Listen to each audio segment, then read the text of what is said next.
Okay, post. Yeah, good, cool. Okay, guys, you're live on Facebook now. Hello. Hi. I feel like this is method acting. I'm playing a dad who's completely useless. With technology. So is this called WhatsApp? What is this Facebook? No, I do Facebook. My mates do Facebook. I don't know how to link anyone. I'm not on the interweb. We're here. My name is Charlotte. I'm directing dance, and this is. And I'm Chris, and I'm playing. I think he's renamed Dad, but he was originally called Rich, and I like the idea that his name is Rich Richards, but he's been called Dad. And we're here because we're in the midst of rehearsals today. This is our brilliant rehearsal room. If you can hear any noise, it seems to be building work that's just started, typically next door.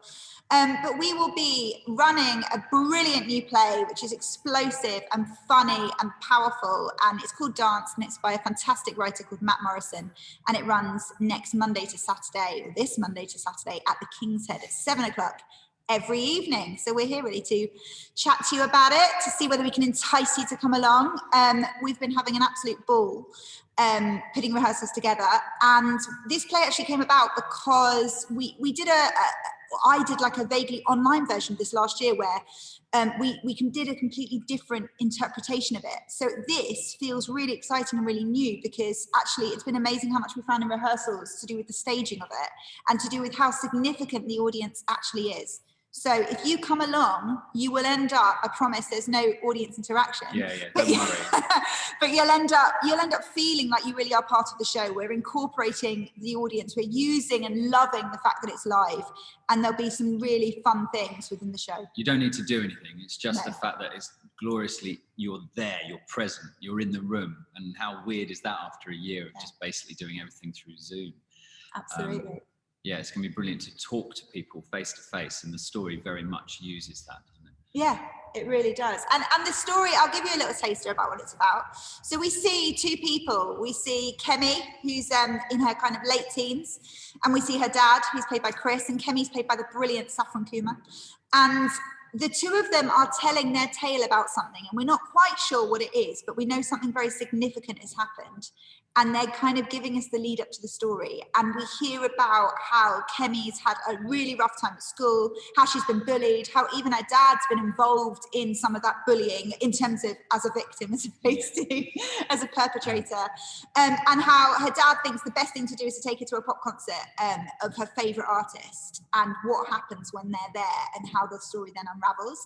And I don't want to give too much away because I think that's the joy of the play. So that's all you're going to get from us.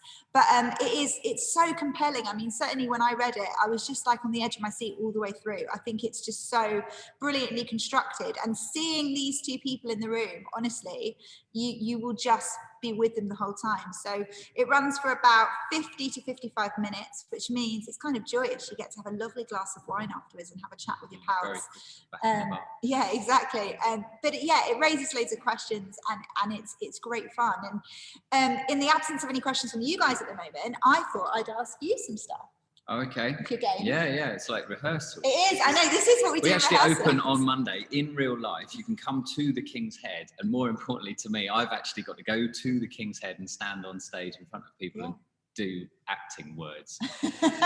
So yeah, let's call this a rehearsal. Okay, so you're playing Dad. Dad. Yeah. And is Dad anything like you or anyone you know? And how have you drawn from it to get the character? I've known Matt the writer for a long time, since we were in our 20s, early 20s, and we were both wannabe sort of writer actor types. And he writes very close to home for me. A lot of the people come from the same kind of. They sort of look at families with divorces in the background or present tense. They look at families from outskirts of London or the home counties. He looks at families of people with aspirations and broken dreams and ambitions and rivalries, and he looks at people who have had their heart broken or are having their heart broken either by somebody or by their situation. And so all of his plays, whenever I've read one, I've just found them incredibly moving and close to home.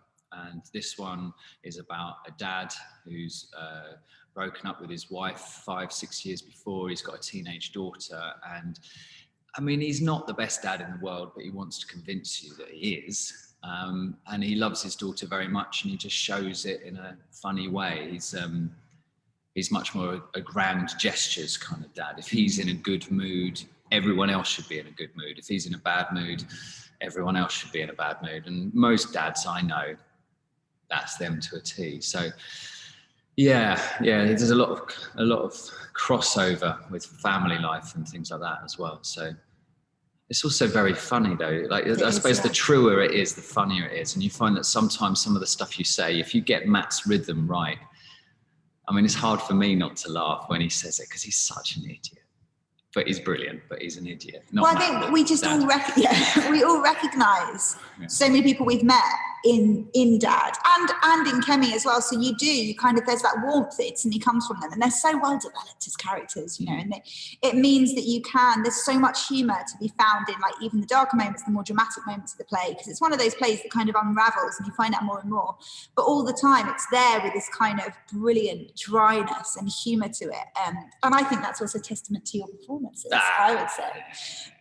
But it's interesting, and I don't know how much, you know, anyone who is watching, you know about like the process of what we do, but it's funny, we do have these conversations a lot when we're rehearsing, because whenever you are trying to interrogate characters and make them real, you don't really want to start from scratch. You don't really want to get an actor and go, right, I'm going to take everything about myself out of this and I'm going to create somebody from scratch, because it's really hard to do that. And what do you tend to do, Chris, in terms of like, I mean, obviously it will depend on the role, but how much of yourself do you think you find in characters? Well, the first thing I ever do, and I've bored several directors with this in auditions when I've gone for roles that I just don't think I suit. The first thing I try and do is imagine myself watching this play and believing me on stage. And it's a very negative point to start with. I'm sure my therapist would have something to say about it. But I don't ever, you know, if I've been auditioned for Macduff and somebody said, we want a really big, strong, burly warrior. And I've looked at myself and I've thought, right, I'm never going to convince anyone that, you know, that's me. So I sort of start from the, how am I going to do it? How would I believe myself? And sort of work up from there, really. That's really interesting. And, you know, and I think that's funny what you're saying about auditions, because often we as directors don't have an exact idea of what we want. We kind of have a vague idea. And certainly what I would say is this is my preconceptions of what I thought Dad was have changed dramatically in the last week. Well, the guy who played it in the film is one of my favourite actors. I mean, when you made this film with, he's an actor called Tim Treloar, go and Google him. He's just sublime. And one of my best experiences of my life was doing a late night shoot with him, where he just had a breakdown. He didn't, his character did, but just got to watch him. Like, I didn't have any lines. I was in the next scene, but we were late at night. It was very quiet, and I was just able to study him. So when I found out that he was doing the film, you know, he's a big burly. He's a Welshman, but he does a very good kind of East Londoner. And he played. The dad is a security guard, and he sort of oozes this kind of menace and self-hatred at the same time. He's also very wickedly funny. So I just thought, well, that's who that is. And then when it came up a chance to actually do it in real life, again, I'm reading it thinking, well, how would I believe it? And as if by magic, I walked past a slightly gawky, fluffy-haired security guard who was on the phone going, yeah, babe, no problem, babe. And I thought, actually, there's no reason why you have to be built like Tim Treloar to be this sort of grand gesture, no-hoper, rock and roll star dad who wants to be the Sun King, and actually is much, much darker and sadder inside and lonely. And it's been really fun finding a completely different version of these two characters and a completely different version of the play. And I think that's what's so exciting actually about the rehearsal process, is you get to try different things out and you get to see what version sticks. And the really interesting thing about this process is because the play is made up of intercut monologues between two characters. So that means that I'm working actually individually with Chris sometimes and with Saffron sometimes, and only occasionally do we all come together.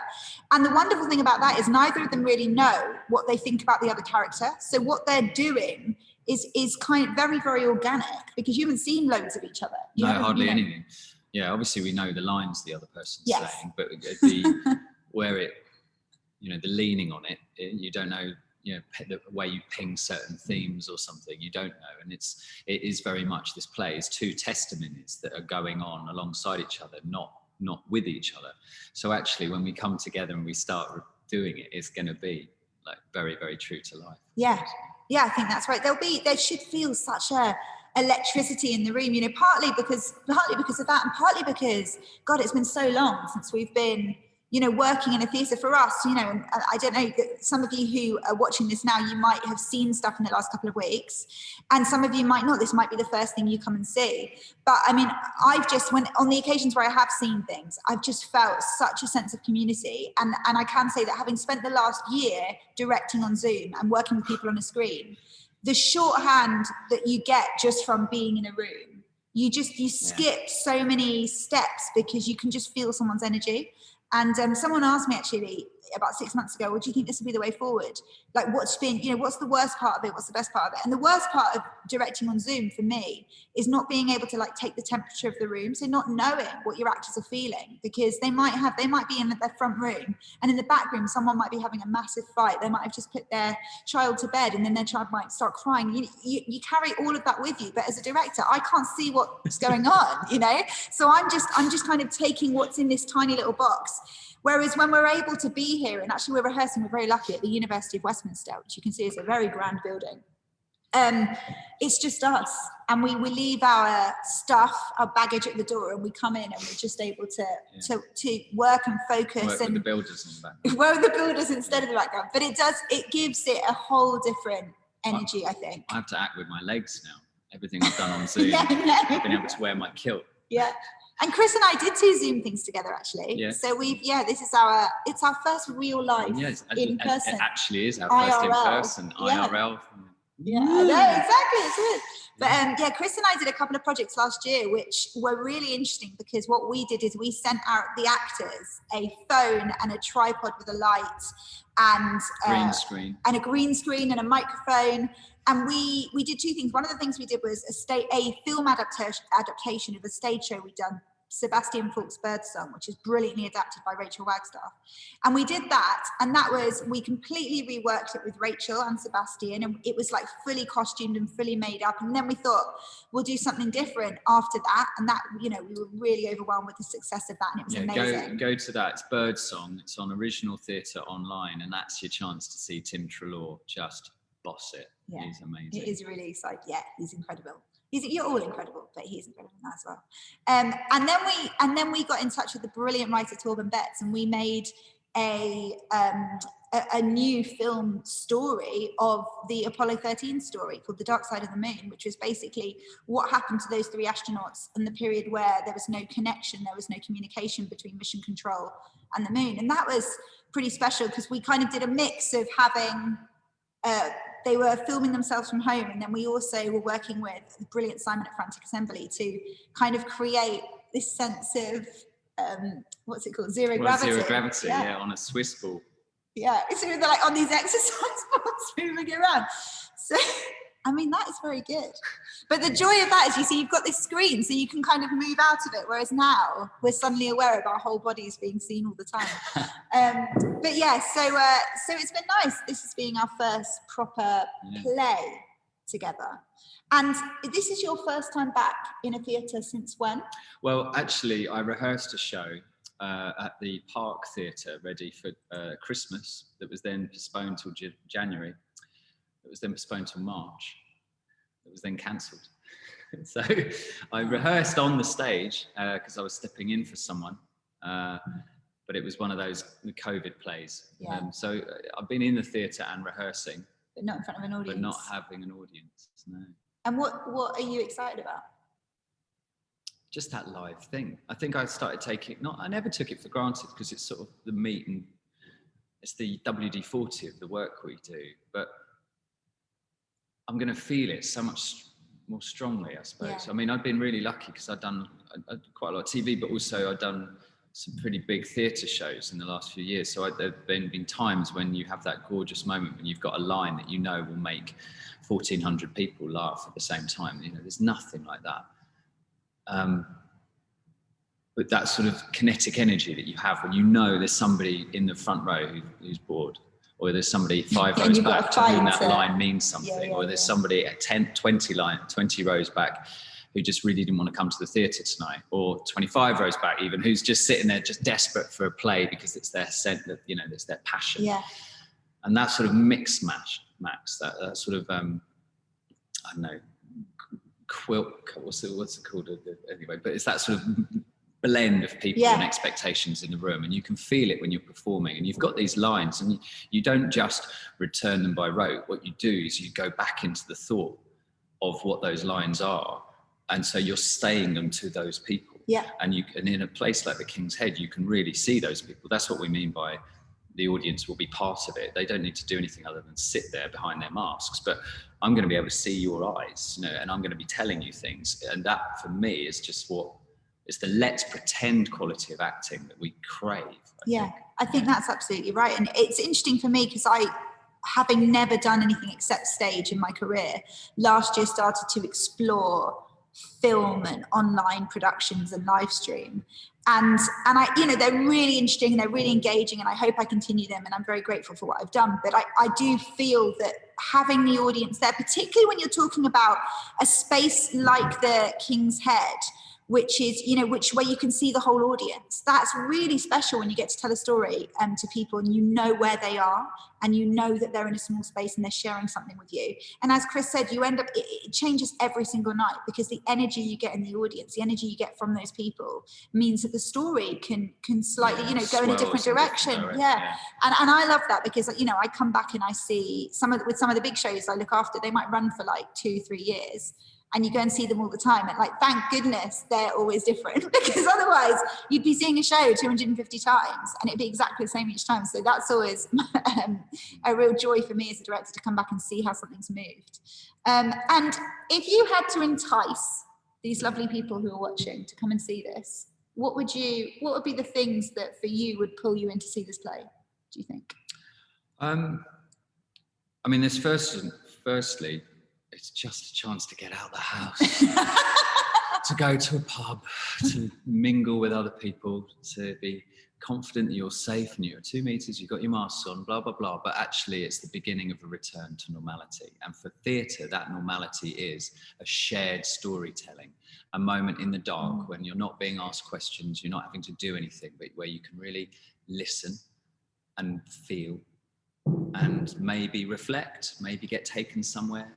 Maybe just do your shopping list. I don't know what you do, but sitting in the dark and watching theatre is a great pleasure in itself, regardless of what it is. But in terms of the actual story, I would have said it's just anyone who's got a dad or hasn't got a dad, who's got a kid who hasn't got a kid, who's been bullied at school or did the bullying, or it finds the internet a bit crazy, who finds the music was better in the 90s than it is now.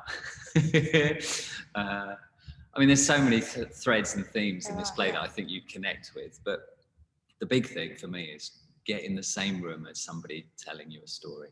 Yeah, I completely agree, because often we get asked, by companies, how would you sell this show? And I often find myself talking about the themes within that particular show. Yeah. And this one does have some really compelling themes, it does, but the other thing to say is exactly what Chris said, which is that I think that this play is universal. I think that you could be any age, from any background, and have any experience, and still completely connect to this story. And for me, that's the most exciting thing of all, because the 3 people who are putting this together, and we're in the room, we all come from very different backgrounds, very different experiences, and we're bringing them together, we're fusing them, and Matt, who's written it, similarly, all 4 of us have come together and we're creating something, and it really will, I think, appeal to absolutely everybody who comes to see it. And that's what I think is so amazing about this particular story. I don't think my mum will like it. You don't think your mum will like it? No, she's coming. Why won't your mum like it? I don't know. No, I think it might be a bit close to home for my mum, actually, thinking about it. She might be on Facebook now, I don't know. Mum, are you there? Can you imagine? We'll start That'd be so funny. Christopher. Don't say that. Don't talk about me, Christopher. Yeah, there she is. Here we go. We've got... Music was better in the 90s. Yeah, there we go. That's Matt, that's the writer. That is probably the writer, yeah. Isn't it? Music, the thing is that the music that's in this play, I really love. But I've got to say, I was like a 90s girl power, Spice Girls, like all the way. Early noughties, you were like too All young. Saints. You were too young. I think I probably was to appreciate I think you have this to be 40 sort of odd to really music. be like, the music was. But actually, the music in this play is really mainstream, Matt. I mean, it's not going to offend anyone. You would have heard it when you walk around any shopping centre during the 90s. It's nostalgic. It will bring Oasis, you joy. it's Supergrass. Yeah. If that is Matt, I really hope I'm offending you. But yeah, so there's elements of nostalgia definitely when you come and see this. But then it's also, we've got this whole gig culture in it, because you've got Rich's or Dad's music taste, and then you've got Kemi, his daughter, and it's all about a gig at the O2. Yeah, it's about this gig, and she's seeing this kind of young, brilliant R&B star, and what her feel is, and the two go to a gig together, and it's amazing. And I don't know if you guys have ever found this, but you can go to a gig and it cannot be your music, and yet you can still feel that wave of energy through the room. You can feel the joy, and that's what these two share briefly, is this kind of joy where they're just in this big collective group of, God, how many people are there? 20,000 people who are just feeling something, and then like the King's Head. Exactly like the King's Head. And then it all goes slightly wrong. And again, we will not reveal too much about that, but it's what happens when you are in the most euphoric, joyous state you possibly could hope to be in, sharing something with all these people, and then suddenly it goes dramatically wrong, and everybody's sharing something very different instead, something much more horrifying. And it's interesting in terms of, because we're talking about going viral with this play. There's a whole thread about what happens when things you don't want to be revealed go viral. And of course, that at the moment is so prominent and so powerful. And, we're trying to, I guess, explore with younger people and with teenagers how much time they should be spending on social media and all of this, because you can end up relying on strangers on the internet to make up your self-worth. And that is the most dangerous thing you could possibly do. And I think... Hello, everyone. But I mean, no, I'm not saying... you are wonderful strangers on the internet. You know what I mean? I'm talking about if you're posting a picture of yourself and you're saying, what do you think? You're opening yourself up to a scary old world out there. And if something goes viral that you weren't in control of, and it's not your narrative, it can be very hard to gain back the control. And that's the really cool thing about this play, is that you see what happens when two people, one of whom isn't a tech person at all and has no real idea of what going viral even is, and the other is a young teenager. What happens when they both end up going viral, how they handle it, what they do, how it changes their lives, and maybe this slightly unexpected way that they try and take back the narrative and try and take back control. And that's the real wonderful kind of twist and joy in the piece as well, because not only will you feel nostalgia, seeing these characters, and feel you can really relate to them and feel like you are just watching a compelling story, but you'll also be able to think about, how you would deal with the situations that you will see in the play. How would you cope with something going viral that you didn't want to? Because I think that's something that is very, very much out there at the moment, and something that I don't think there's quite a right, there's not a right way of dealing with that stuff. We see people deal with it very badly, and I don't know the answer. But it'll ask lots of questions for you, I hope, as well as giving you a really wonderful 55 minutes. That's kind of, I think that's kind of the play summarised, isn't it? And Saffron, who is our Kemi, is just absolutely brilliant, a fantastic actress. You may have seen her in a Small Axe, which was on the TV recently. You may have seen her in Amelia in Town, which was just amazing. And it's my first time working with her, and I've had a wonderful time. But you two, you've worked together before. When did you and Saffron We've done a lot on radio. Oh, cool. Yes, it's the first time I've been able to actually see her. So it's all of our first times of kind of working as humans, physical forms in a room together. Yeah. There we go. There we go. And I've got to say that it's almost that, but Matt is remoting from Italy. So actually, even in this kind of brilliant, we're so excited to be IRL in real life. Yeah, sorry, I'm really bad with those. But Matt still can't, because Matt's stuck in Italy at the moment. So he will be kind of streaming into our rehearsals and catching what we're doing from afar. Yeah, Matt, who are you supporting on Sunday? Oh, are you going to be the only British person? Yeah. He's going to have to dye his hair and put on an accent to get back. Yeah, I'm glad we're not clashing with a football match. Actually. Yeah, we've timed this brilliantly. We have. Hopefully, we'll all just be high on adrenaline and everything from Sunday. Everything crossed. Let's see. We hope so. But yeah, come and see us. We are Monday to Saturday, the 12th to the 17th of July, which is coming up Monday to Saturday, every day, 7 o'clock. King's Head, Upper Street. All the details will be on the Facebook page, I'm sure. You can book now if you're a student or if you belong to a theatre union.